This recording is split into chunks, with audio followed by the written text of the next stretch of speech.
Namaste. Welcome to Such Conversations Matter. Conversations which represent the future we should have. I'm your host, Saurabh Nanda. Today's guest is Mr. Jakob Williams Ørberg. He is the Innovation, Science and Higher Education Counsellor for the Royal Danish Embassy in New Delhi. I know that's a very big title and it's a mouthful, but it is a title which is held by only 7 people across the world. So there are these 7 counselors or catalysts or facilitators and technically diplomats who are working for Denmark's embassies across the world. And Jakob is the one who works in Delhi.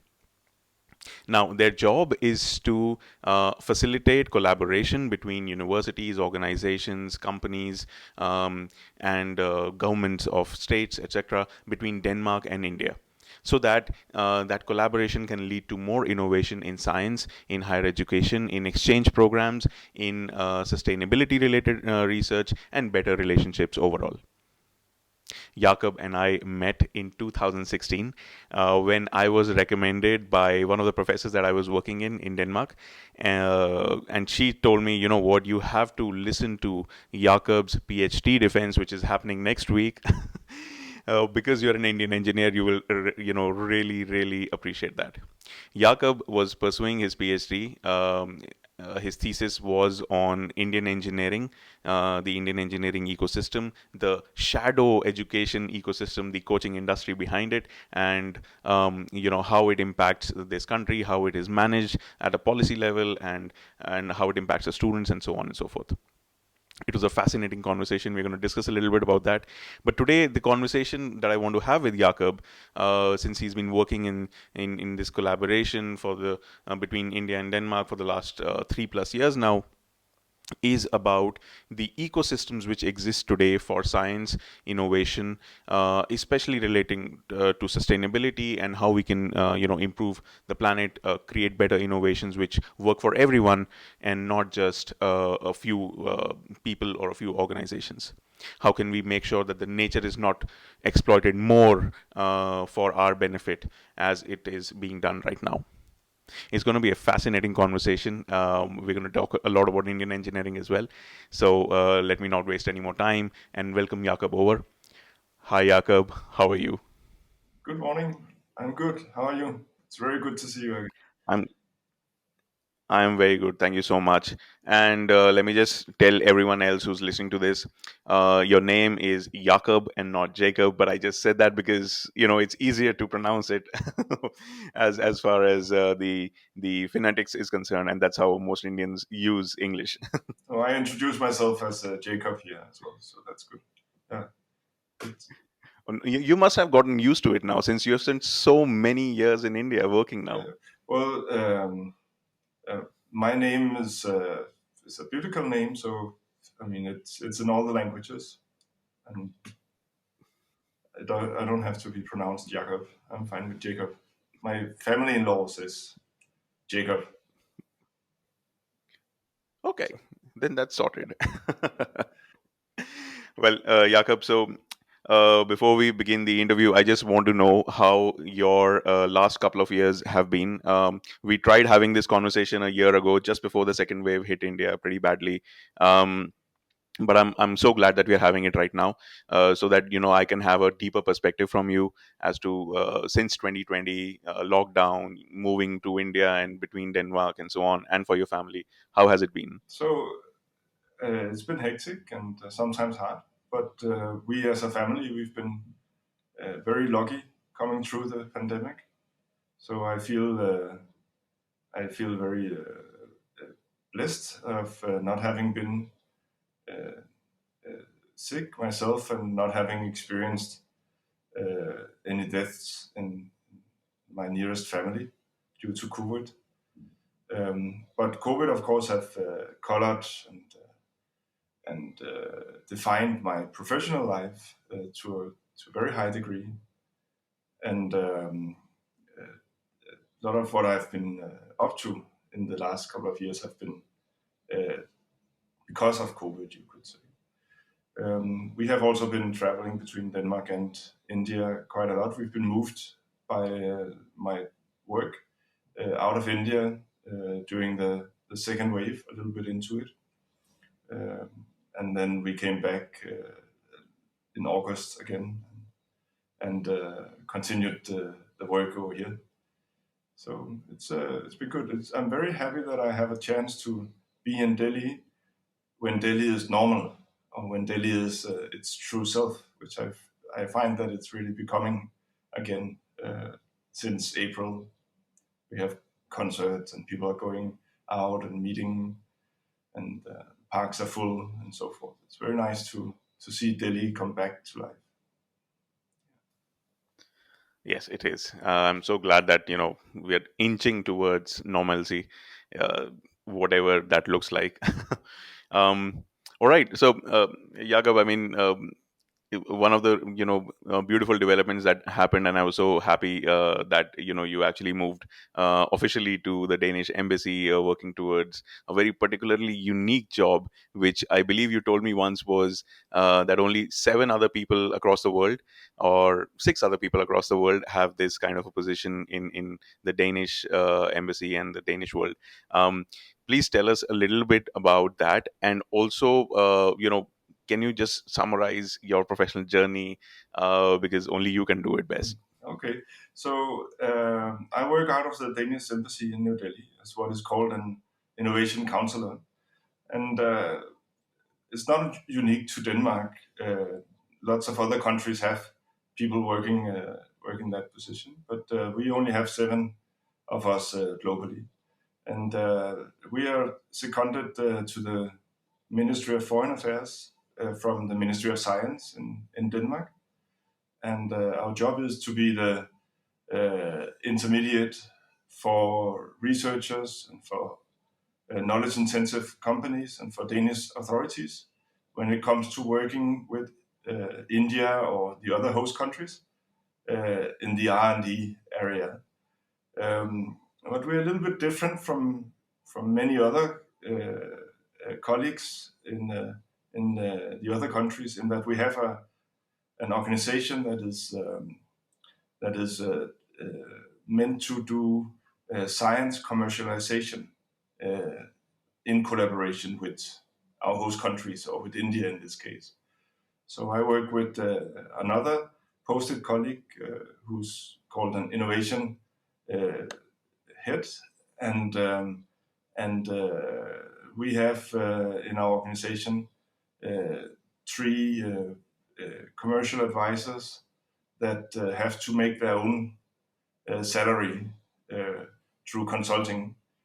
So in that sense, we work not only on science collaboration between Denmark and the world, but we also work on commercializing that collaboration. And that is quite exciting, because that means that we not only work on setting up the scientific relationship, but we also work on figuring out what impact this collaboration should have. And I came into this job, which I started in 2019. So I had a good year before COVID hit. I came into this job from a position in research at Aarhus University in Denmark, where I was co-leading something called CHEF, which was not about cooking, but about higher education. So it was called Center for Higher Education Futures. And that was a center where we wanted to create a research-based conversation with policymakers, with researchers, with universities and other decision makers on what higher education should be going forward, how the universities should develop, and so forth, given the different pressures that we have globally, and also, of course, in the European context nowadays. That center is still ongoing, and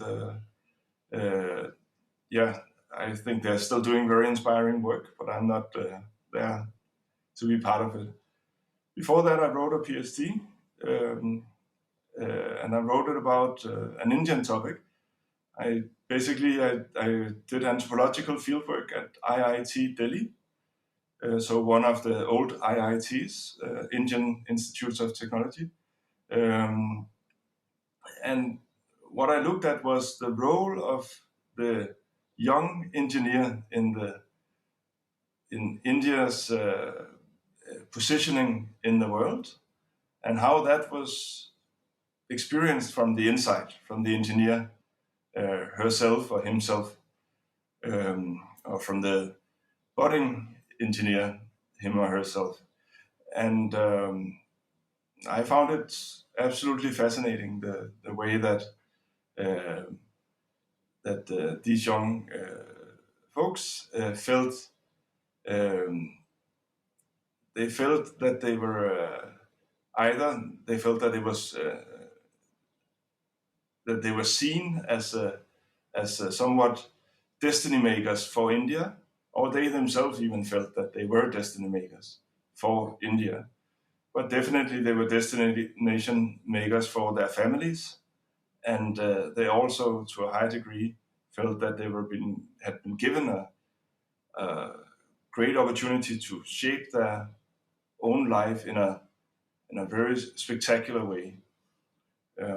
So I call that work "Heroes of the Knowledge Economy," and that was kind of my first full entry into the research world.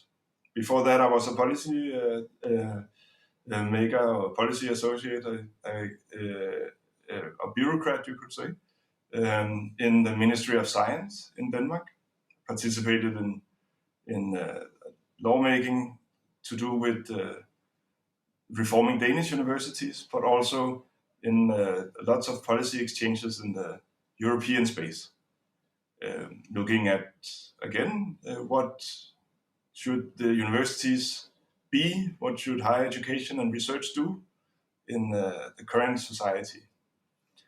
So yeah, and before that again, I was in research looking at together with a very excellent and consequential professor, Susan Wright, was looking at Danish university reform uh, and how that came about. I'm an anthropologist of training, and we met as I defended my PhD, and you're the only one who was, I think, brave enough to ask questions among from the audience, among all the professors that were firing at me at my PhD Viva, and yeah, very happy to see you again. I was very happy to meet you at that time.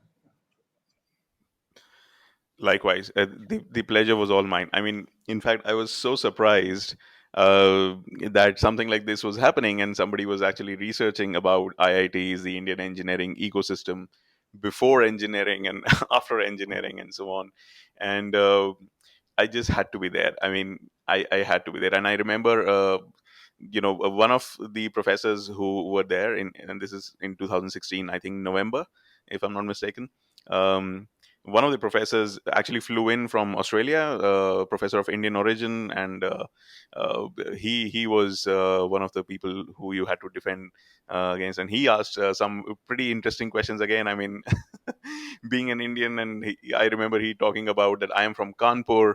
Everyone was, there was always this pressure that I have to join IIT Kanpur, but that never really happened. I moved to a different direction. It was a fascinating discussion, also because I had never really attended anybody's PhD defense before that. And I was also fascinated by the fact that, okay, so since a PhD is funded by public money, the public is allowed to actually sit in the defense and see where their money is actually going towards. That was a very interesting concept for me, to be honest. Talking about that, I mean, that is when I found that there is. I used to assume that engineering everywhere will be similar, education systems will be more or less the same. But when I saw that, it was quite a spectacular difference. And that's when I really want to ask you as to um, how did you get interested uh, in stumble upon the entire concept, and then you decided to actually make it part of your life by pursuing a PhD for it, no less. Well, I had already been working in higher education and university policy, either as a researcher or from within the ministry. And then I took a 1 year break from my work. Basically, I quit my job in the Ministry of Science to come with my wife to India, as she was doing a research project over here in Delhi. And so I was living in Delhi for 2 semesters with her. And I simply was taken aback by the interest that people have in higher education over here.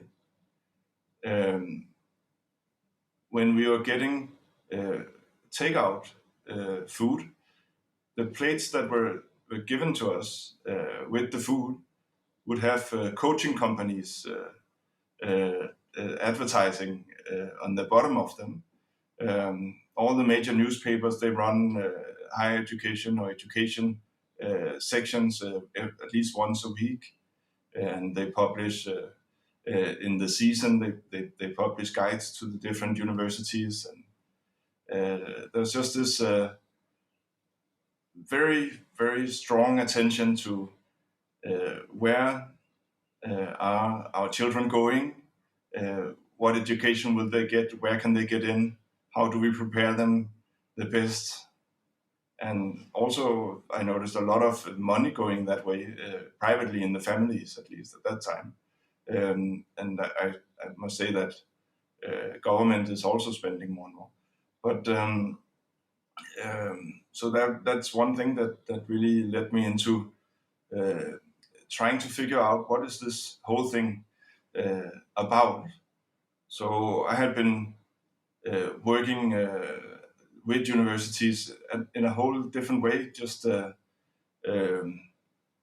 could say from within, like not questioning why we were there as universities and why universities were important. We've just been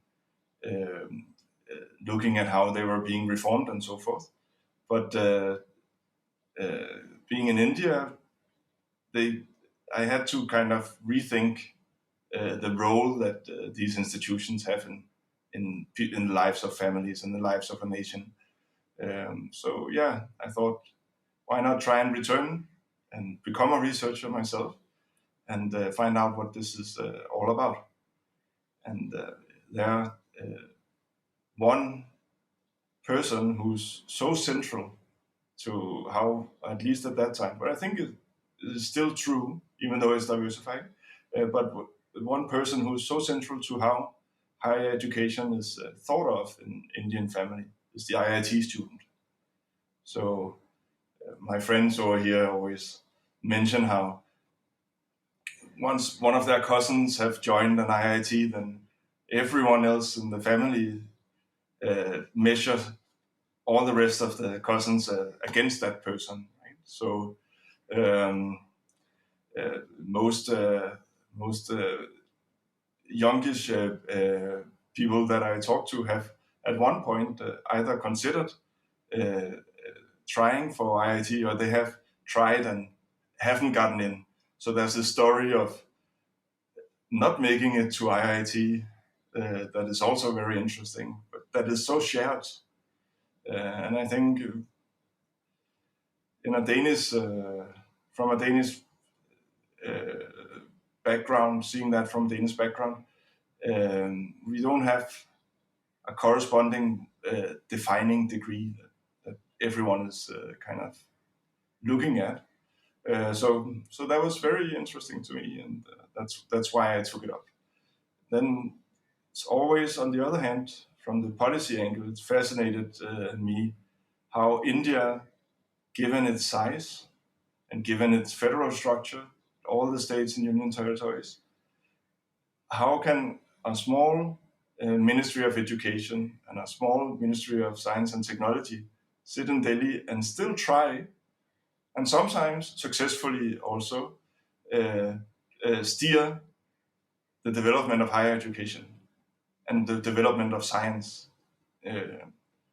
when the country is so large, the number of universities so high, and so forth.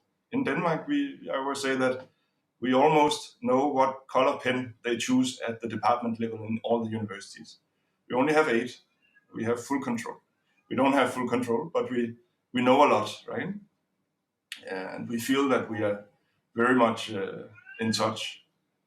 So it's always fascinated me how that union government is trying to steer this system. So that was also part of my interest. How can a system this huge exist, and how can you make policy for it? So those two things, and I'm still curious about both those things, and they are also very much in development, of course. But yeah, that I spent a good 4 years on exploring the question of these heroes of the knowledge economy, as I call them. Yeah. Fascinating. And also funny, because it just makes me relive some of the time that I spent, preparing for engineering and actually so on. And I think your cat is also very interested in the conversation that we're having. It's even So that outside is the why door now, but it's it's okay. trying to get in. I can't throw I it think out I even think further now. I think that's perfectly fine. Till the time it's all about the knowledge economy, why can't we let the cat join in as well? Great. Jakob, would you like to draw some comparisons between the Danish way of engineering and Indian way of engineering, and what have been, some really interesting insights, if you may, something that really surprised you, something that you found probably doesn't exist anywhere else, or anything on those lines? So when you educate yourself as an engineer in Denmark, the career path is pretty much given. So you go into some of the more engineer-based companies and start working within that field. You're very much within your uh, there's a very large correspondence between your education and where you end, and you know that when you join. So if for example you're in the area of energy, then you might end up working in Vestas or in Ørsted, one of our companies, uh, and you'll be hired by engineers that are also from one of the few places in Denmark and have gone through the same route. I would say in the Indian context, engineering is much more of a first step into adult life for people that is undefined. The destination is not defined. Um, the width of the area of the potentials that people are looking into joining engineering is so much wider. You have lots of engineers in government, for example. You have lots of engineers in business, and you even have engineers who are in what would otherwise be considered humanities things, in art, in literature, filmmaking. Um, I think you also have a bachelor of engineering, and you're in education and in I would maybe call it discourse creation, some sort of public debate. Um, so in that sense, engineering is much more widespread, much more of a basis for the discussion as an educational background that lots of people had. So that's a big difference to Denmark, where it seems much more focused on the career track through the companies that that are very engineering based. And in that sense, you could say that um, that that Denmark is not as much of an engineering based society, even though our engineers are the ones that are driving our export economy for sure. One thing that is coming up in Denmark to a higher degree than before, but that has really, in the last 10 years, I think, defined Indian engineering is the startup culture and the entrepreneurship focus among graduating engineering students. And I find that really inspiring over here. The way that people are not everyone, of course, but that there is at least a culture of speculating in going your own way in the last year of college and in the early 20s of people's lives. That this whole mentality of creating a startup and getting funding and promoting your solution to something that is so prevalent over here. I think that I find that very inspiring. And if we go into discussing sustainability a little bit later today, then that's also one of the things where I think one of the areas where I think that India has such an amazing potential that can be of consequence globally. In that youth are really driving a lot of the ideation in creating new ways of doing things and also new technologies for sustainability. Yeah,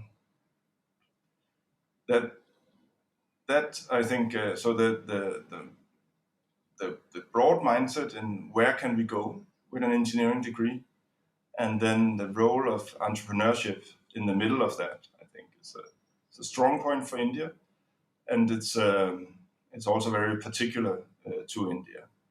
Uh,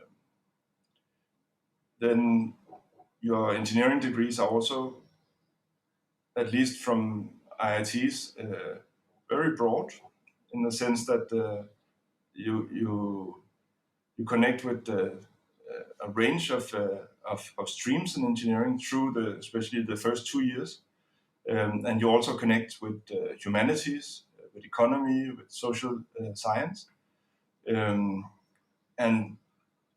in the best colleges, you also are very active in doing social clubs, social issue movements, all these things. So in that sense, the Indian engineer at its best have is also a junior leadership education, and then of course many people go on to take the MBA or to come into public leadership roles later on. Yeah.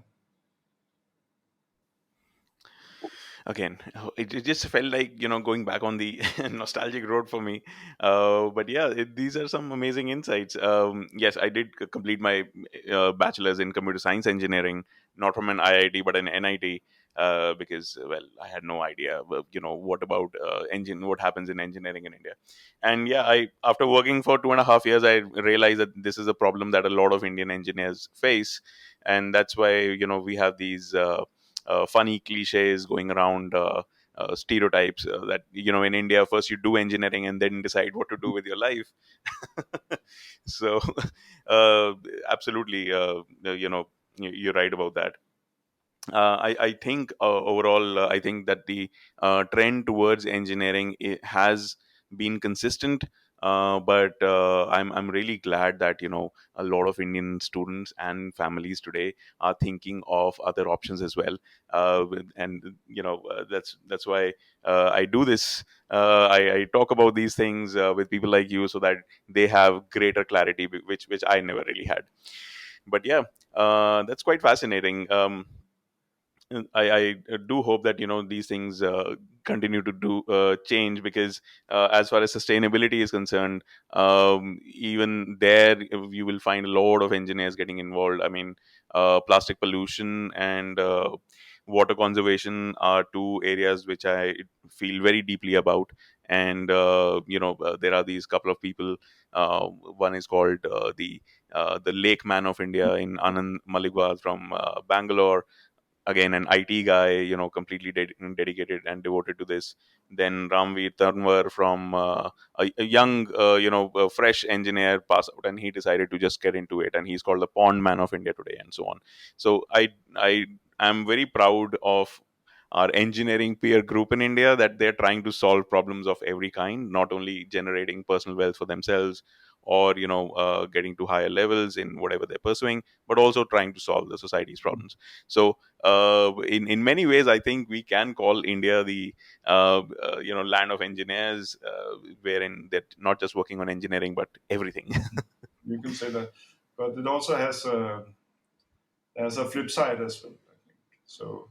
There's a great trust in higher education and engineering education being pathway to success, a good foundation for people's lives, and so forth. So once the youth gets into these educations and start studying there, then there's tremendous expectation that lots of transformative things will come out of their studies.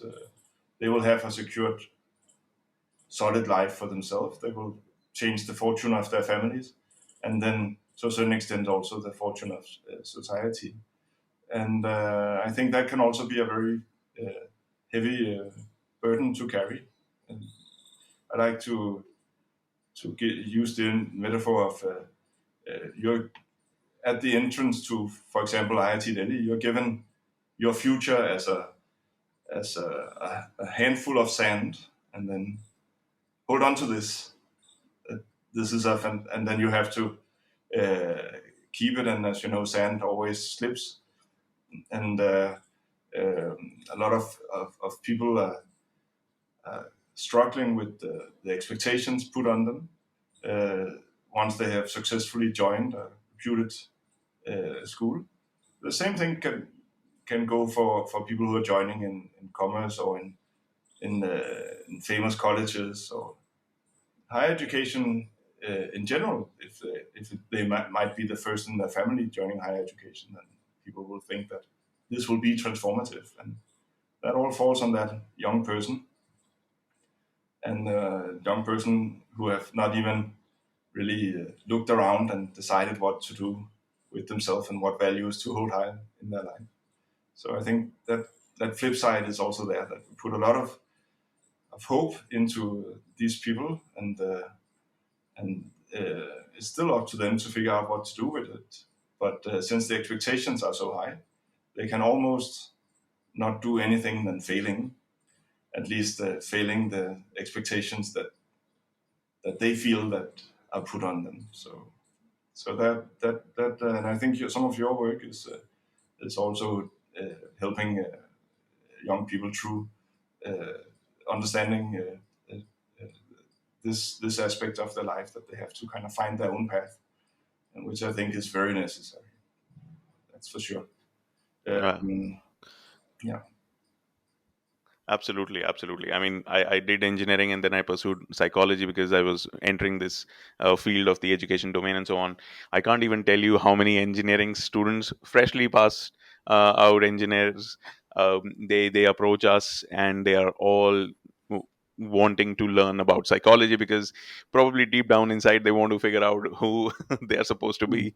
So that happens quite a lot. But you're absolutely right, there is going to be a flip side. I mean, I believe that whenever herd mentality and um, blindly following somebody else's career path starts happening en masse, in in a huge way, as it happens in India, then there are bound to be flip side as well. Which brings me to another aspect of it. And this is again a sad side of Indian engineering, that most of Indian engineers, they're not working in engineering. In fact, some studies show around almost 80% of Indian engineering students who pass out from Indian colleges are not working in engineering. They go on to management or something else, but not core engineering. Um, what about the part where innovation comes in? What were your observations about that? I'm talking about both, technological and non-technological innovations when you were studying about the entire Indian engineering ecosystem? Yeah. So I was doing my fieldwork at IIT Delhi. So IIT Delhi is a progressive institution in the sense that it has a lot of talent studying there. That has it has good conditions for its professors, and the professors are also able to start up new programs and so forth. During the time I was there, the whole idea of design in engineering started to grow in IIT Delhi, and the same thing with finding ways to allow entrepreneurship to be more integrated into the whole structure.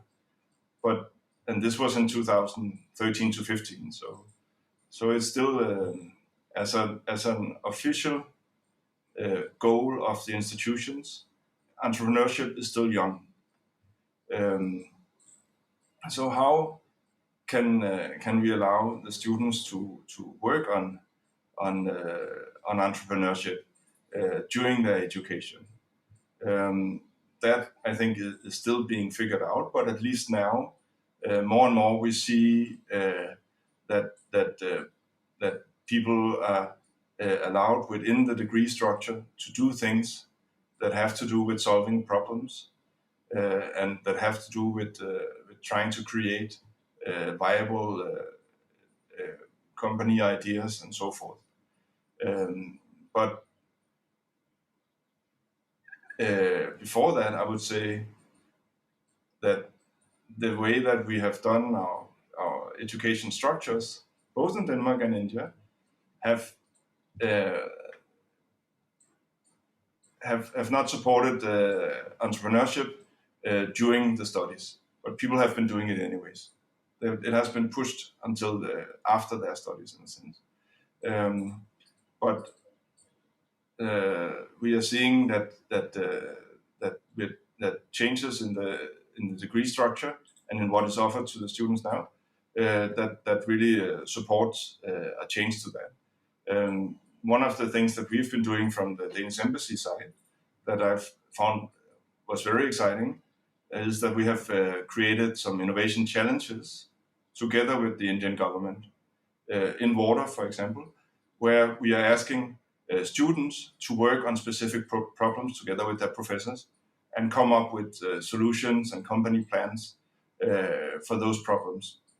And simply using the physical infrastructure, the lab infrastructure of the universities to support the students to develop new technologies, new products. And I think that is very important in two ways. It's important because you get talent into technology development and into entrepreneurship, but it also gives the students an insight into the application of the knowledge that they are mocking up at the school, at the college. And so you were mentioning that a lot of people, they go out of their stream once they finish engineering. They do not become either, they don't become engineers or they work in some other stream and start from a much more basic level there.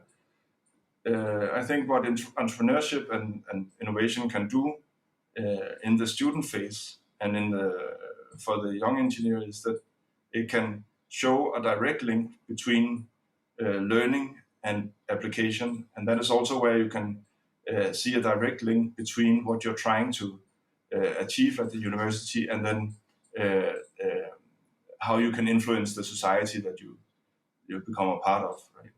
So I think the problems of India and the global problems, the problems that we have in Denmark, when it comes to pollution, when it comes to climate change, enough water, too much water,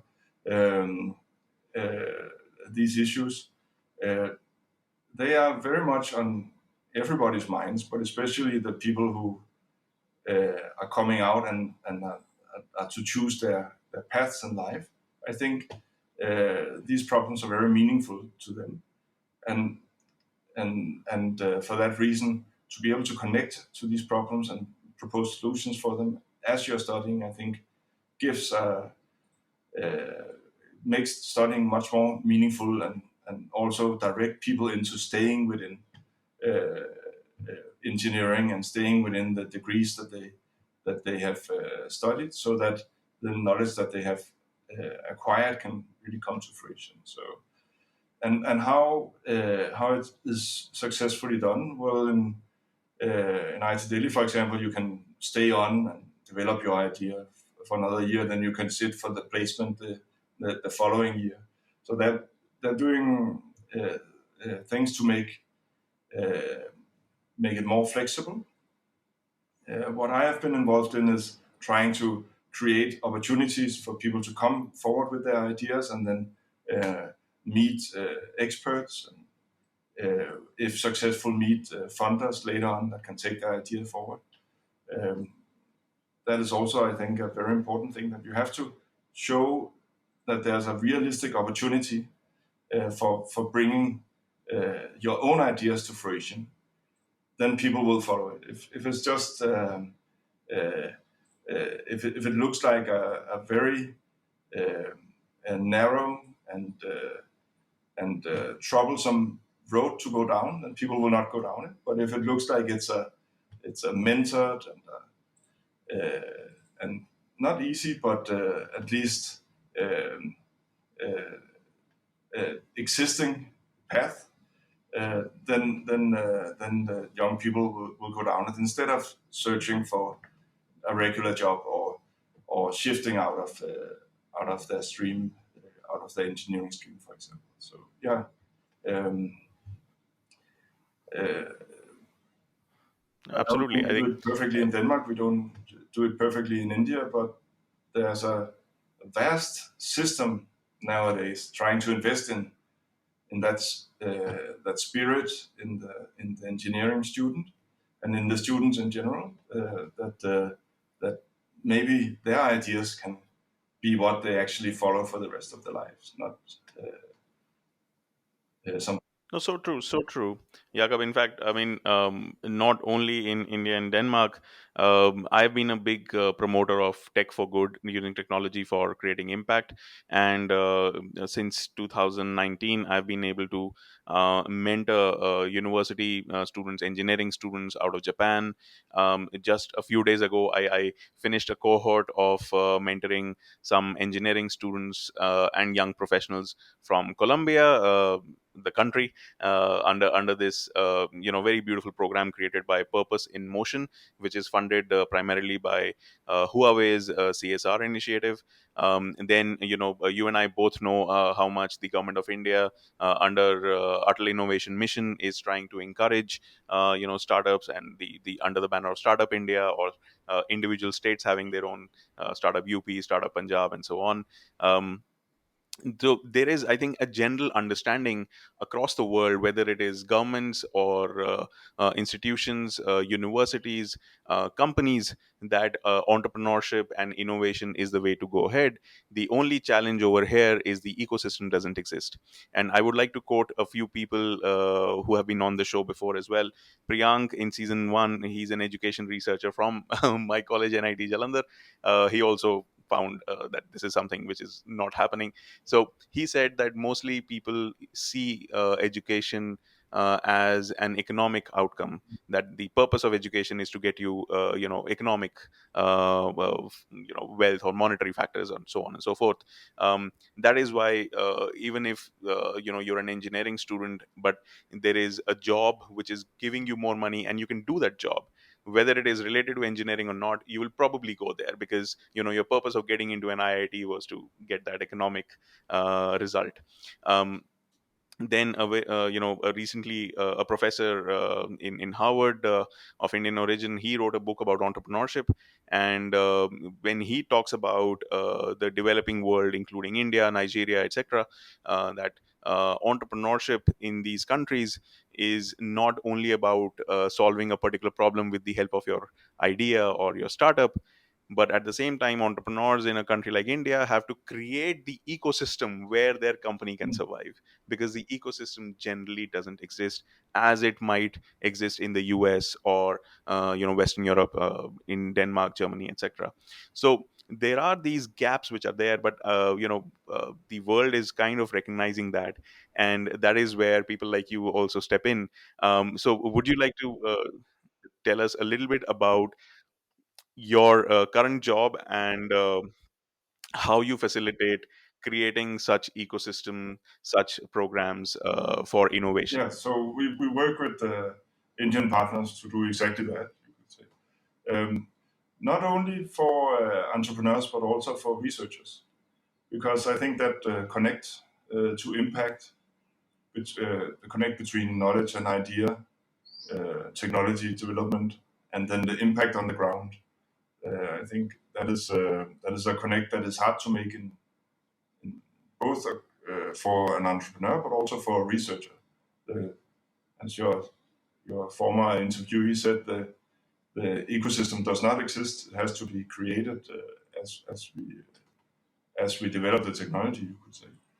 So we have worked with the Tal Innovation Mission to set up what we call Water Challenge, ICDK Tal Innovation Mission Water Challenge, and the purpose of that one is to take the public infrastructure investments that are coming out of the Union government, such as Jal Jeevan Mission.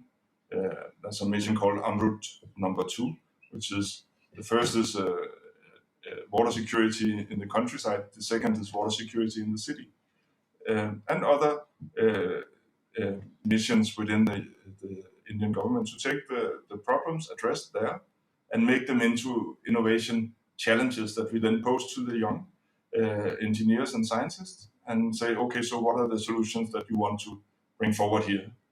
Then we have people who are knowledgeable about the missions mentor these students. And the long-term purpose is, of course, then that we can see some of the technologies that are developed be brought into action within those investments from the public side.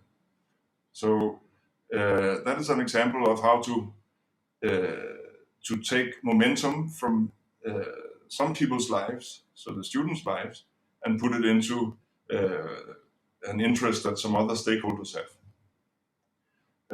Of course, it's not easy, but the Indian government, I think, is very good at always, or maybe it's something that has come over the last few years, but they're integrating in their larger investments, so in the programs such as Jal Jeevan Mission, they're integrating R&D spending and an attention to new technology.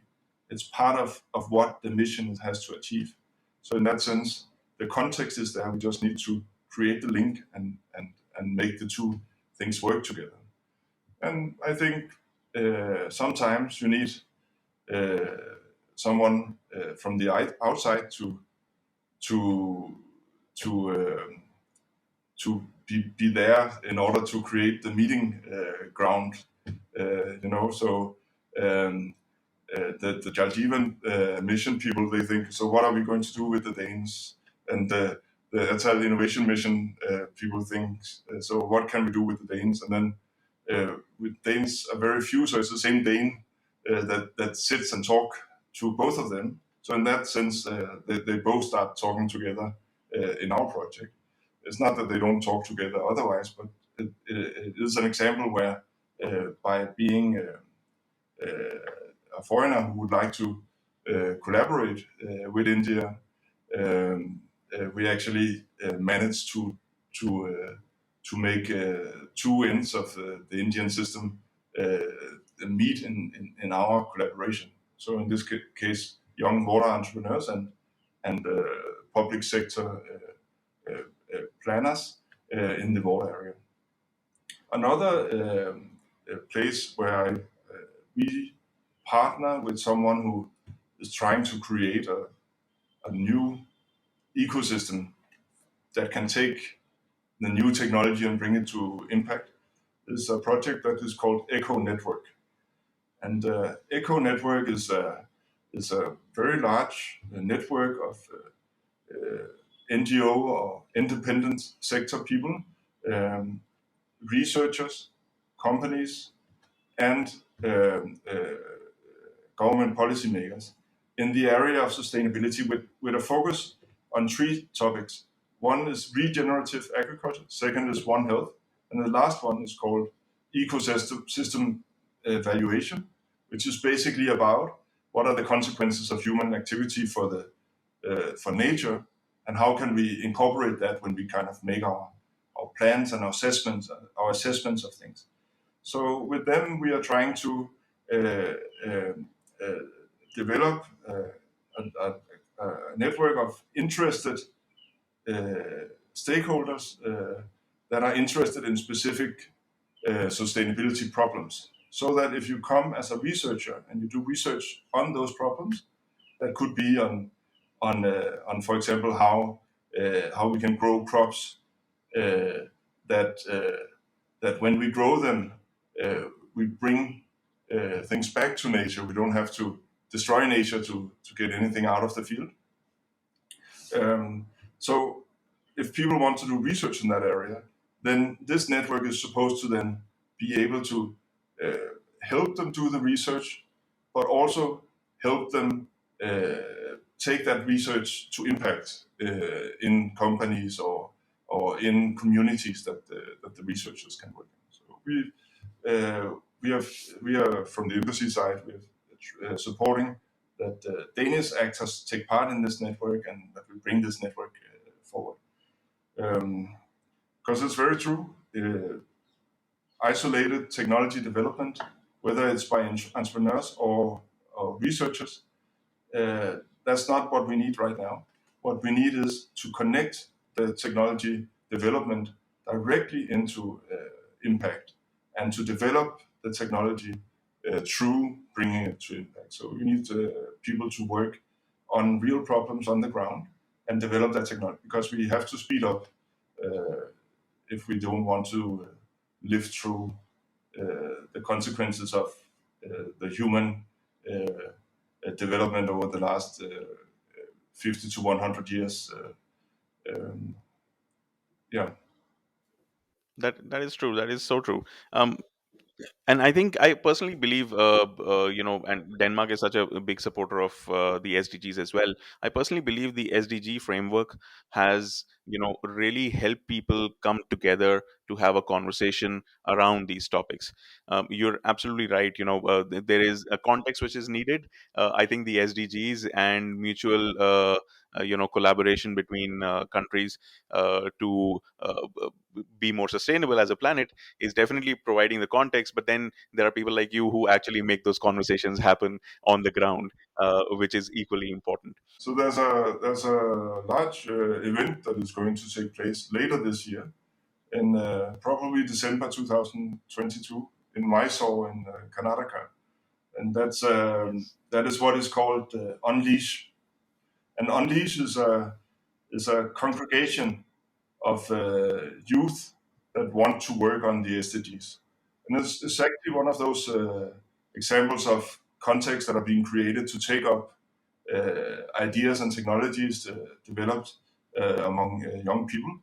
It will bring together 1,000 young talents from around the world who have been selected not because of the nature of the institutes that they studied at or because they know someone, but in an open competition. They don't have to pay. The Unleash organization, which was founded in Denmark but now is a global organization, is bringing them to Mysore, and then they will, for 1 week, they will define projects that work on specific SDG, specific sustainability problems, and then the Unleash team and all the mentors and organizations that are supporting them, including, for example, Infosys, for example, Novo Nordisk Foundation. There are a number of other Danish foundations and other global foundations. They will take those ideas and mentor them further beyond the meet, and then help these young entrepreneurs create viable companies out of their technology ideas, companies for impact, not just companies that are measured on their profit, but it's companies that are measured on their impact on the SDGs. And the idea is that we need, from all over the world, we need thousands of new initiatives that can combat the sustainability crisis in order to overcome it. So Unleash is collecting, creating a cohort of these new technologies, new companies that can then all get together in 2030 when we are evaluating the SDGs and say, here we are from the youth side, we have brought all these solutions to the table. But yeah, I'm looking very much forward to that. It's fantastic that it will be in India this time. It's been in Singapore, in Denmark, it's been in China, and now it has come to India in its fourth iteration. And it's the right place. In a sense, it's come home because India has been probably the largest contributor to the other Unleash congregations the other years, because there's so Oh wow. an interest from the Indian side in going out and solving problems like that. Yeah. Oh, that's beautiful. I didn't know about that part, but yes, and the Unleash program is amazing. I've recommended a few of my mentees to actually go ahead and apply. I think the deadline was June 19th to apply, but yeah, a few of the people that I had mentored, and they have definitely applied. I hope they get through and they experience that. But that's exactly what I was trying to actually tell, and you just helped us flow into that. uh, the ecosystems, they exist at so many levels, and so many, they have so many layers. There are ecosystems which are needed for university students or young people who want to solve the problems, don't really understand how exactly, but they are willing to do so, which is the most important ingredient. So then we have programs like Unleash, and you're so closely involved with them. Then similar programs like the one that I attended in 2019 in Japan, Awaji Youth Federation, is trying to do similar things in Japan and Asia in general. And we have other programs as well. Then I was talking to Pranav Chaturvedi in one of the previous episodes, episode 15 of season 2, and he is a venture builder.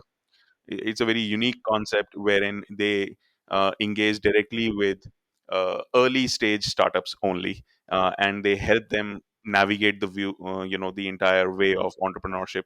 It might be an impact startup or not, but that guidance itself doesn't really exist in any other format.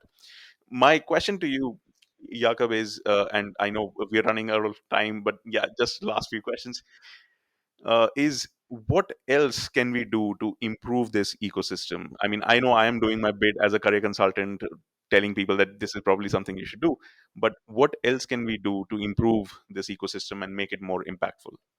Yeah. So I think that we have to also think of transformation. If it's technology-based transformation, that's one type of transformation. As not only coming from outside the systems in which the impact is sought. So, for example, if we want to transform how education is done, or how health service is delivered, or how you could say, for example, pollution from different industries, if we have to try and control that,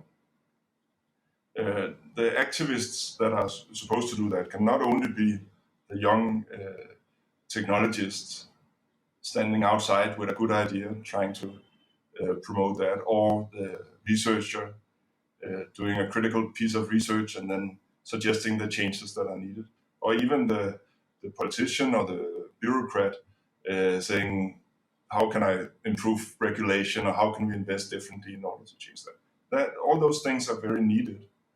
But what I think is really important is that the people who are working within these systems, they have to become transformers themselves. They have to become people who study their own context and suggest changes to it. So think about a community health center. You want to right now expand the number of community health centers across India to a very high degree. But how can that be done in a way so that it is also transforming the way that we deliver healthcare? Well, of course, we can make an innovation challenge like we have done in water and try to promote ideas that way. But I think that really the nurses and the doctors and the other staff members that work in such centers, they have to become entrepreneurs themselves, and they have to become change makers themselves.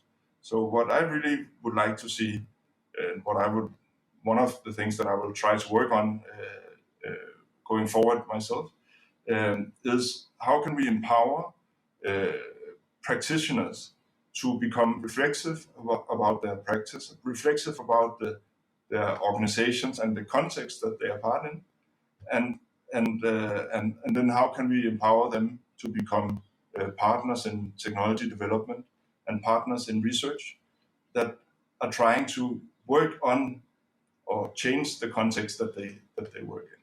So that, for example, the nurse in the community health center becomes the front runner in implementing new technologies for diagnostics, or the front runner in securing that the health center doesn't pollute through, for example, wasted medicines or so forth, the local environment, or front runner in changing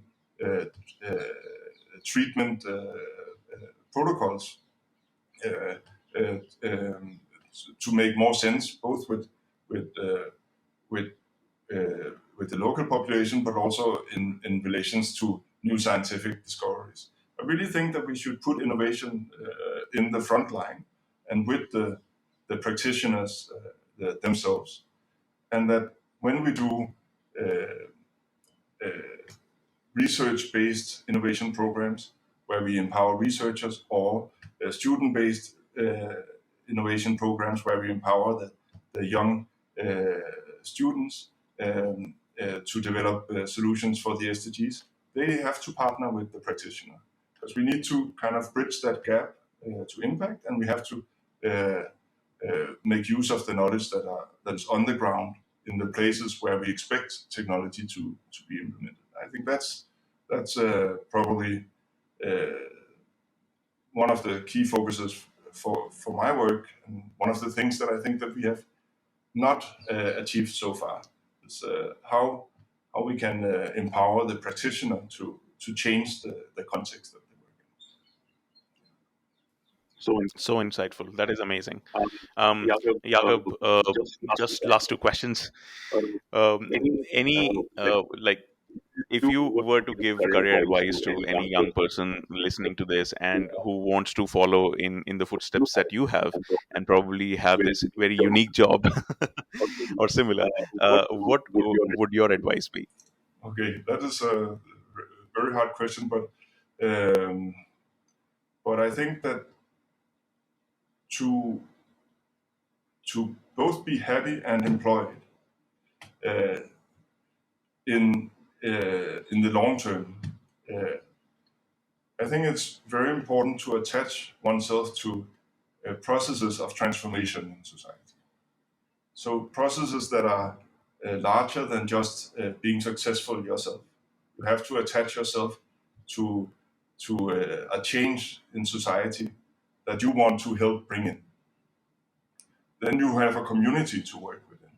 You will have colleagues and friends who will share your values, and you will have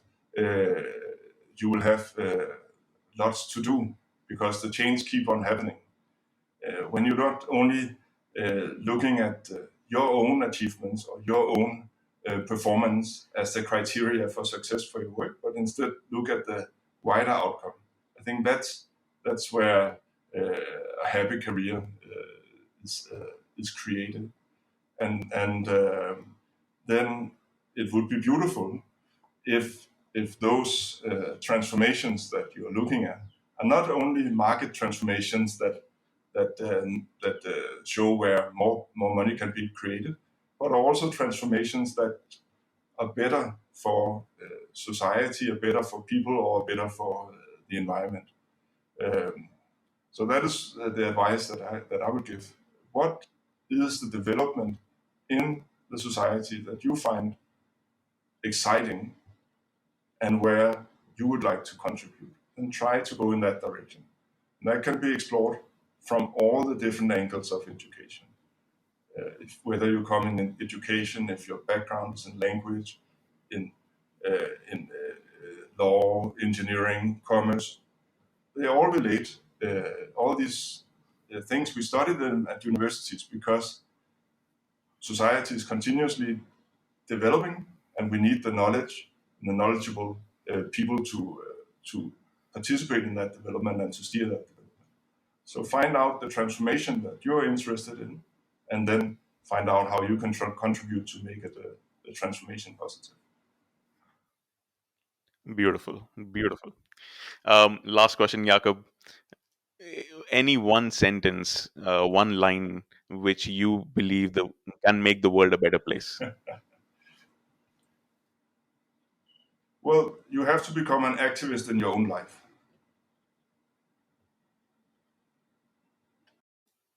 Perfect. I think I actually agree with that line so much. I can't even tell you. I've done a few episodes on activism as well. So uh, amazing having you over here, Jakob, and so good to catch up with you. I wish you all the best for all your future endeavors, and thank you so much for being here. Thank you for having me, and I hope that we see each other in real life very soon. Absolutely. I think we have our beer pending. Yes, exactly.